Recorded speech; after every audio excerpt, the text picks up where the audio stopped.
हमारे पास chapter 4 factorisation चल रहा है और इसको जल्द से जल्द कंप्लीट करना है। सही है। 4.7 साइंटिफिक डिवीजन मेथड आज हम लोग सीखने जा रहे हैं। सही है। बहुत सिंपल है, बहुत आसान सा है।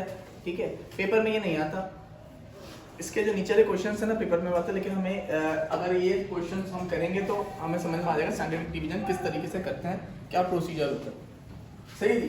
सबसे पहले लिखा हुआ है p of x power of x। ठीक है जी। फंक्शन ऑफ x भी कह सकते हैं उसको, x क्यूब माइनस का x स्क्वायर प्लस का x माइनस का 1 बाय x माइनस 1। ठीक है। ये आपको डिवाइजर गिवन है x माइनस 1। इसको आपने करना क्या है, सबसे पहले x माइनस 1 को आपने लेना है, लेट करना है x माइनस 1 और इसको पुट कर देना इक्वल्स टू 0। यहाँ से आपने x की वैल्यू फाइंड करनी है, यानी माइनस का 1 वहां पे क्या हो जाएगा, या आपके पास x की वैल्यू आ गई 1। अब 1 जो है आपके पास डिवीजर, यानी जिससे हम लोग डिवाइड करेंगे। अब करने का तरीका क्या है, सबसे पहले आपने क्या करना है, लाइन डालनी है ऐसे। सही है। और एक ऐसे लाइन डालनी है। क्लियर हो गई बात? इतना सा काम आपने करना है। उसके बाद आपने क्या करना है, आपके पास जो क्वेश्चन होगा ना उसके कोफिशिएंट्स यानी वेरिएबल के हटा के, वेरिएबल के साथ जो नंबर होता है उसको कोफिशिएंट या कांस्टेंट कहते हैं। जैसे अब x क्यूब है, x क्यूब के साथ क्या है 1, तो ये 1 यहाँ पे आ गया।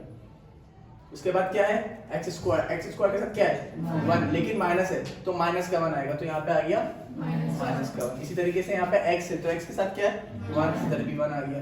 फिर यहाँ पे क्या है माइनस 1, ये माइनस 1 आ गया। क्लियर हो गई बात? ठीक है जी। उसके बाद जो डिवीजर आपने निकाला था x इक्वल्स टू 1, ये वाला 1 यहाँ पे आ गया। क्लियर हो गई बात? ठीक है। अच्छा मैं बताना भूल गया, हमें करना क्या है सवाल के अंदर। कह रहा by using scientific division method to divide the following polynomials and also find their quotient and remainder. आपको कोशेंट और रिमाइंडर फाइंड करना है। कोशेंट क्या होता है, रिमाइंडर क्या होता है, मैं आपको भी बता देता हूँ सवाल सॉल्व करने के बाद। सही जी। यहाँ तक क्लियर होगी, समझ में आ गई बात? इस वाले क्वेश्चन में हमने क्या किया, जितने भी कोफिशिएंट्स थे इसके कांस्टेंट्स था हमने पुट कर दिए। ठीक है। इस वाले के अंदर हमें जो जिससे डिवाइड करना था हमने वो भी पुट कर दिया। सही है। अब जो पहला नंबर है, पहला वाला, वो एज इट इज नीचे आ जाएगा यहाँ पर। क्लियर हो गई बात? यहाँ तक क्लियर है सबको? उसके बाद इनको ऐसा मल्टीप्लाई करेंगे, मल्टीप्लाई करके जो आंसर आएगा वो यहाँ पुट करेंगे, फिर इनको प्लस करेंगे, प्लस माइनस जो भी होगा वो करके यहाँ लिखेंगे, फिर उसको इससे मल्टीप्लाई करेंगे एंड सो ऑन चलता जाएगा। कैसे देखो 1 1 जा, इसके नीचे आ जाएगा 1। क्लियर? अब इसको सॉल्व करेंगे, ये प्लस का 1 है और ये क्या है प्लस माइनस, 1 में से 1 गया 0। क्लियर? अब मल्टीप्लाई करेंगे इसको, 1 0 जा, आ गया 0, प्लस करेंगे 1 प्लस 0 1। ठीक है जी। फिर मल्टीप्लाई करेंगे 1 1 जा 1, सॉल्व करेंगे minus plus, minus 1 plus 1 minus 1 0 हो गया 0।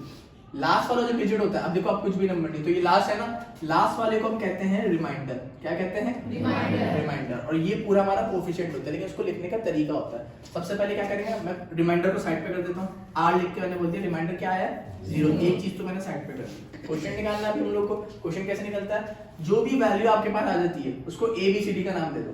ये हो गया A, ये हो गया B, ये हो गया C। अब इसी तरीके से यहाँ 3 है क्योंकि ये तो हट गया। अब किसी कुछ क्वेश्चन में 4 भी आएंगे, 5 भी आएंगे, तो वो ABCD कंटिन्यू चलता जाएगा। क्लियर हो गई बात? अच्छा अब सबसे पहले आपने क्या करना है, यहाँ पर आपने बोल दिया A बराबर है 1 के, B बराबर है 0 के, C बराबर है 1 के। अब अगर यहाँ पे D होता तो D आ जाता। अब आपने करना क्या है, क्वेश्चन बनाने के लिए यहाँ लिखूंगा Q, यहाँ लिखूंगा A और A की पावर लिखूंगा, A के साथ लिखूंगा X, X के ऊपर पावर लगाऊंगा। अब पावर कौन सी लगाऊंगा, जितनी वैल्यूज मेरे पास होंगी उससे 1 कम कर दूंगा। जैसे यहाँ पे लिखना है 1 2 3, तो यहाँ पे कितना आएगा 2, यानी स्क्वायर आ जाएगा। फिर प्लस A के बाद क्या आता है B के साथ भी लिखूंगा X। ठीक है। 2 था, 2 से कम कर दो कितना हो जाएगा 1, 1 लिखते नहीं हम लोग, यहाँ चाहो तो 1 लिख दो ना, 1 लिखते नहीं हम लोग। ठीक है।